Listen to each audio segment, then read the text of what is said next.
Party పవర్లో లేదు. పైగా ఎన్నికలకు ఇంకో 2 ఏళ్ల టైం ఉంది. కానీ కారు పార్టీలో పదవుల కోసం తెగ ఆరాట పడుతున్నారట గులాబీ నేతలు. ఎన్నో ఏళ్లుగా పార్టీ కోసం కష్టపడుతున్నాం, ఒక్క ఛాన్స్ ప్లీజ్ అంటూ కమిటీల నియామకంలో మమ్మల్ని గుర్తుపెట్టుకోండని రిక్వెస్ట్ చేస్తున్నారట. పాత కమిటీలను రద్దు చేసిన కేసీఆర్ కొత్త కమిటీల నియామకానికి కసరత్తు చేస్తుండటంతో పదవుల కోసం నేతలు పోటీ పడుతున్నారట. కొత్త కమిటీల్లో తమకు చోటు కల్పించాలంటూ ముఖ్య నేతలకు విజ్ఞప్తులు చేస్తున్నారట. టీఆర్ఎస్ లో పార్టీ పదవుల కోసం నేతల ఆరాటం. పాత కమిటీలను రద్దు చేసిన అధినేత కేసీఆర్ కొత్త కమిటీల్లో చోటు కోసం నేతల లాబియింగ్. పార్టీకి తాము చేసిన సేవలను గుర్తు చేస్తున్న నేతలు. కేటీఆర్ హరీష్ కు అర్జీ పెట్టుకుంటున్న ఆశావహులు. బీఆర్ఎస్ పార్టీలో ఇంటర్నల్ డెవలప్మెంట్స్ ఆసక్తికరంగా మారాయి. గత అసెంబ్లీ ఎన్నికల్లో ఎదురైన షాక్ తరువాత పార్టీని మళ్లీ గ్రౌండ్ లెవెల్ నుంచి బలోపేతం చేసేందుకు మిషన్ మోడ్తో పార్టీ అధినేత కేసీఆర్ మాస్టర్ ప్లాన్ అమలు చేస్తున్నారు. పార్టీ క్యాడర్లో కొత్త జోష్ నింపేందుకు ఫ్రెష్ ఫేసెస్ కు ఛాన్స్ ఇవ్వాలనే ఉద్దేశంతో జిల్లా నుంచి మండల స్థాయి వరకు ఉన్న పాత కమిటీలను రద్దు చేసి కొత్త టీంను సిద్ధం చేసే పనిలో అధిష్టానం ఫుల్ బిజీగా ఉంది. దీంతో ఇప్పుడు గులాబీ పార్టీలో పదవుల ఫీవర్ ఒక్కసారిగా పీక్స్ కు వెళ్లిందనే చర్చ జరుగుతోంది. పార్టీ ప్రస్తుతం ప్రతిపక్షంలో ఉన్నప్పటికీ పార్టీ పదవుల కోసం మాత్రం రేస్ నెక్స్ట్ లెవెల్లో కొనసాగుతోందట.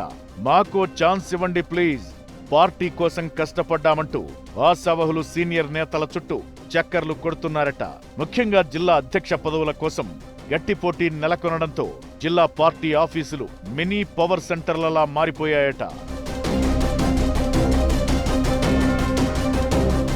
జిల్లా అధ్యక్ష పదవి దక్కితే రాబోయే ఎన్నికల్లో ఎమ్మెల్యే టికెట్ దక్కించుకునేందుకు స్ట్రాంగ్ బేస్ ఉంటుందనే లెక్కల్లో చాలా మంది నేతలు ఉన్నారట. అందుకే మాజీ మంత్రులు సీనియర్ లీడర్ల ద్వారా లాబియింగ్ చేస్తున్నారట.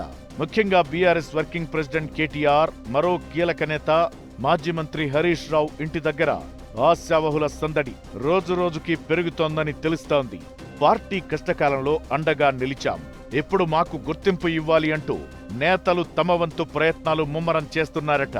మరోవైపు యువనేతలు కూడా తగ్గేదలే అన్నట్లుగా పార్టీ యూత్ వింగ్, స్టూడెంట్ విభాగాల్లో పోస్టుల కోసం పోటీ పడుతున్నారని తెలంగాణ భవన్ వర్గాల టాక్.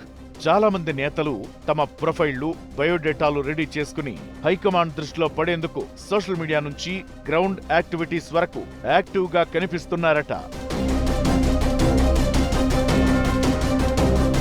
జూన్ నెలాఖరులోగా కొత్త కమిటీలపై క్లారిటీ వచ్చే అవకాశముందని పార్టీ వర్గాల్లో జోరుగా చర్చ నడుస్తోంది. దీంతో ఆశావహులు లాబియింగ్ ను స్పీడప్ చేశారని అంటున్నారు. ఇక ఇటీవల పార్టీని వీడి ఇతర పార్టీలోకి వెళ్లిన ఎమ్మెల్యేల నియోజకవర్గాలపై కూడా పలువురు నేతలు ఫోకస్ పెట్టారట. ఆ సెగ్మెంట్లలో తమకు ఇన్ఛార్జ్ బాధ్యతలు అప్పగిస్తే పార్టీని మళ్లీ స్ట్రాంగ్ చేస్తామని, వచ్చే ఎన్నికల్లో విజయాన్ని అందిస్తామని చెప్పుకొస్తున్నారట. కొందరు ఇప్పటికే ఆయా నియోజకవర్గాల్లో క్యాడర్తో మీటింగ్స్, లోకల్ టూర్లు కూడా స్టార్ట్ చేశారని చెబుతున్నారు. రాష్ట్ర వ్యాప్తంగా అన్ని కమిటీలు ఖాళీ కావడంతో నెక్స్ట్ ఎలక్షన్స్ ను దృష్టిలో పెట్టుకుని పార్టీ పదవుల కోసం తెగ ప్రయత్నం చేస్తున్నారు గులాబీ లీడర్లు. ఏదో ఒక కీలక పదవి దక్కించుకుని తమ రాజకీయ భవిష్యత్ను సెట్ చేసుకోవాలనే ప్లాన్ కారు పార్టీ నేతల్లో ఉన్నట్లు డిస్కషన్ నడుస్తోంది. మరి ఎవరెవరికి పదవులు దక్కబోతున్నాయో, ఈసారి పార్టీ కార్యవర్గంలో ఎన్ని కొత్త ముఖాలకు అవకాశమిస్తారో చూడాలి మరి.